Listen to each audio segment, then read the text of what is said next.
Welcome back to Pickle's channel, and on today's episode we're called Pickle Talks. We're on Varsity Netball. Yeah. So she'll just show you what we do when we are working. And yeah, I definitely like, comment, and subscribe.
Hey guys, so it's Wednesday afternoon. I'm coming at you with my makeup did, my hair kinda did. I stretched it out using the tension method, and it's because I'm at an event.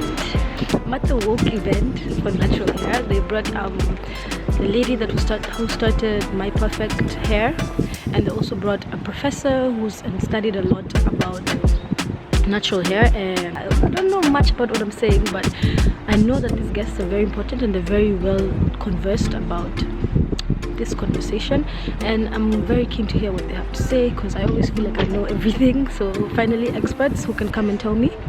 Yeah, so I'm gonna go in because I think I'm late. It started at 4:30 and it's 5 now, so hopefully there was African timing from everyone's part and I'm not so late, but I'm pretty sure I'm really late. So I'm gonna take you guys with me, and then I'll just take clips as we find out more information because clearly I'm just rambling and talking my own shit. So yeah, come on guys, let's go to the Woke event. So I'm back and I'm inside now, and the sun is literally making out with my face right now, and I don't know whether my makeup is agreeing with it or not. We'll see after. I definitely wasn't late guys, the thing hasn't started yet. I'm inside already and the thing definitely hasn't started yet, but I'm pretty sure it's about to start because I can see them going up there with the mics and everything. But yeah, I just wanted to come and talk about the vibe that I already see right now. And there's basically the bar, and there's a smoothie bar, there's an alcohol bar, and there's this makeup stand. I'm gonna find out what all of the places are about, but I actually know who is running the smoothie bar, and I'm gonna go say hi. But yeah, basically the vibe is like couches, chairs and everything, and everyone just comes, sit where you want and join in with everyone. I think the vibe is really nice.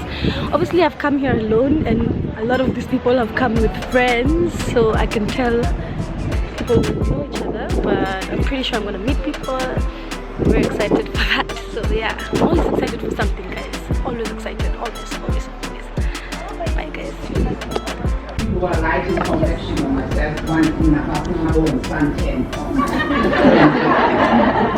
No, because when you like my friends there, lighting complexion, you are more prone to skin cancer. So in this world, sometimes people never know what they want. Dark people, they want to be lighter, they use stick bleaching, and the lighter ones want to be darker and sun 10. But the fact is, the best is the one we're born with. So the question will be to the people who make the products, why are they so expensive, and what would you tell people onto the case of why it's so expensive? If it comes from the ground and if it's natural. And then in terms of that, for those who can't afford the products, where we're trying to encourage people from I guess all kinds of areas to actually wear out their natural hair. And they're saying, especially for black people with type 4C hair, and they're like saying their hair is so hard to maintain. So how do you market to those people who can't afford it because they want to wear their hair sometimes but they can't because they're saying the products to actually maintain their hair is super expensive? On our part, argan oil is expensive by nature because you can't grow it anywhere else. It can only grow in Morocco. That's why we import the nuts and then we cold press.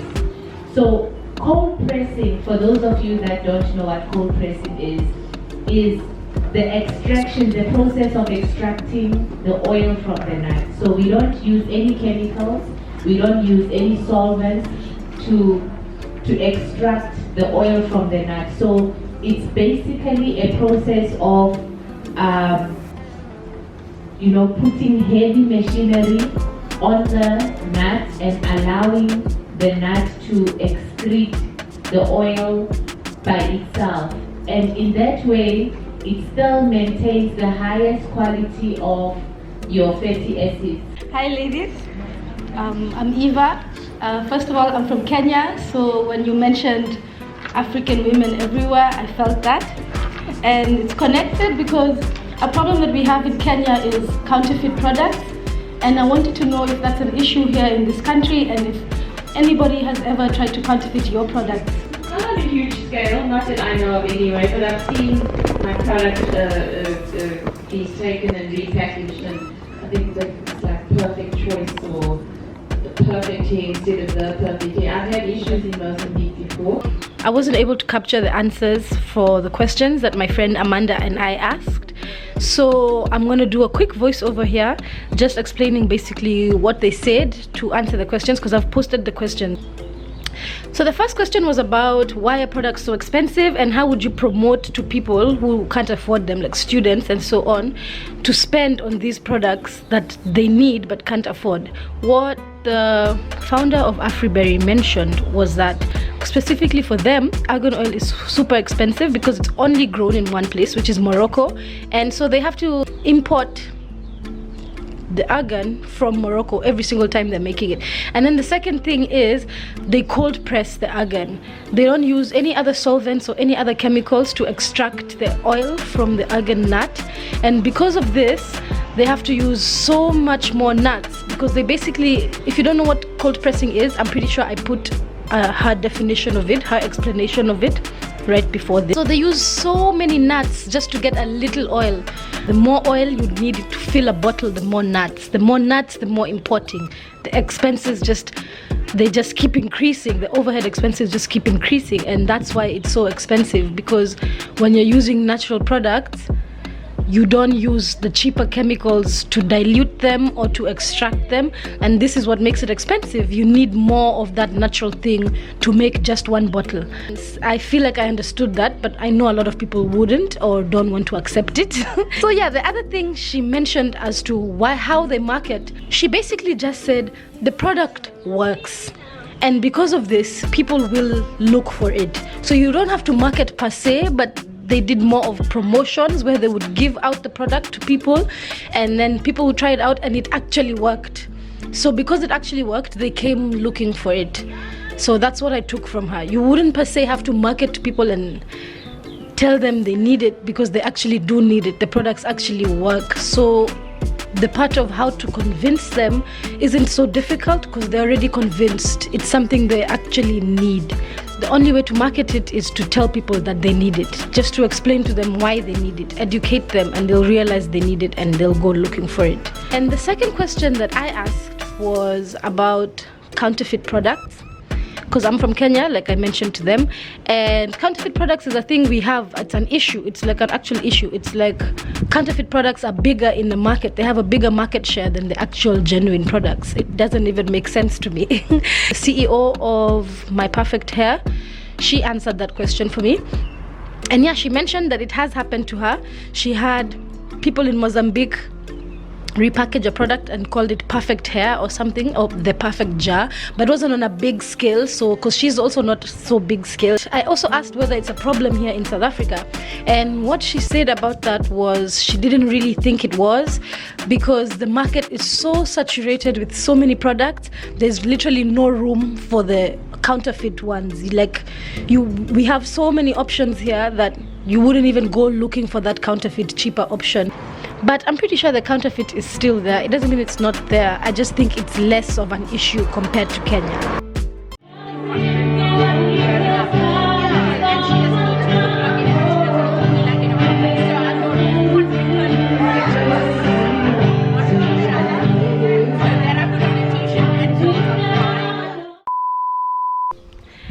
Good morning, Adams family. Did you guys used to watch Extreme Makeover House Edition? And Ty, that guy Ty, used to shout, "Good morning, whatever family."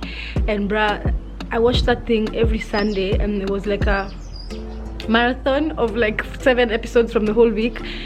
And now every time I think good morning, in my brain, that's what I hear. Good morning! And then I add the name of the person. But I'm a normal human being, so I don't do that out loud to people. I just say good morning like a normal person. So, good morning. It's your girl Pickles coming at you with another video. So yesterday I went for the Woke Network. I went for their event, and it was a discussion. They usually have panel discussions, and this time it was about natural hair products and their breakthroughs in the industry, and also pitfalls in the industry as well. And there was a professor.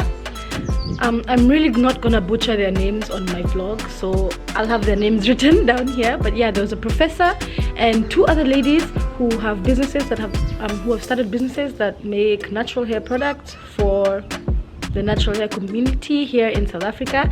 And the professor is actually the dean of, I think, clinical chemistry in UKZN, University of KwaZulu-Natal.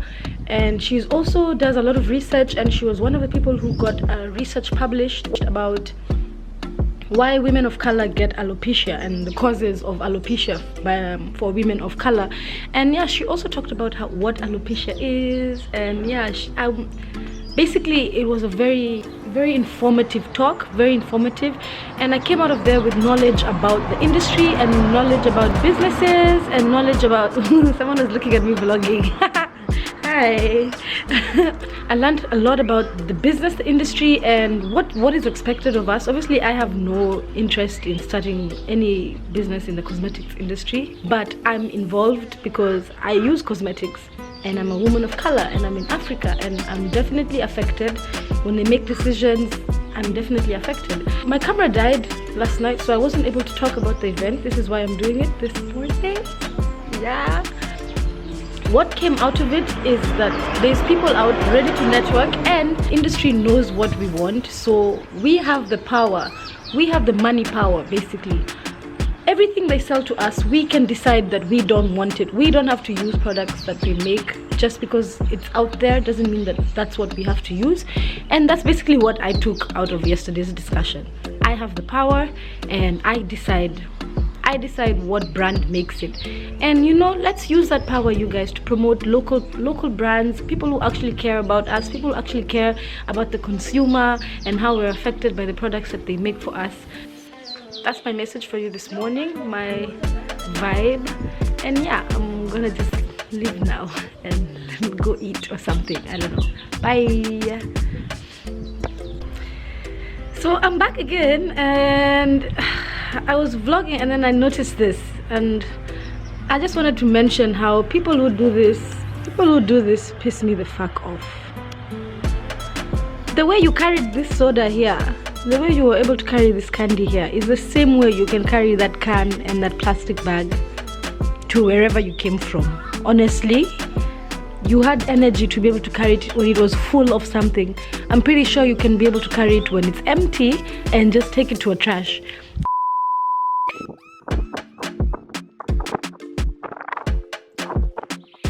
Morning, guys.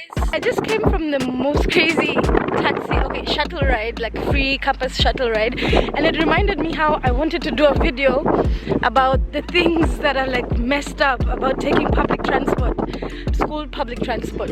Yeah, and so basically there was like only one spot left and so many people were running for the shuttle, so the driver wasn't keen to stop right next to them, so he kept moving in front, and they literally would just run, and he kept saying how it just takes one person to start running and then everybody starts running, and then it becomes a like stampede. And I understand why he was doing it, because I was sitting right next to the door and I legit got punched. This chick was trying to like run in, so she came, I guess, hands first so she could pull herself, I don't know, but she hit my face while at it, and then she's in such a hectic situation, she didn't even realize it happened. She think like she hit a chair or something, I don't know, but she legit hit my face, and there's only one person getting out and like 8 people trying to get in, so it ends up being where he's stuck, he can't get out, he's like on the door and they're all blocking the door because they're all trying to get into one spot, and I'm like, at least let him get out.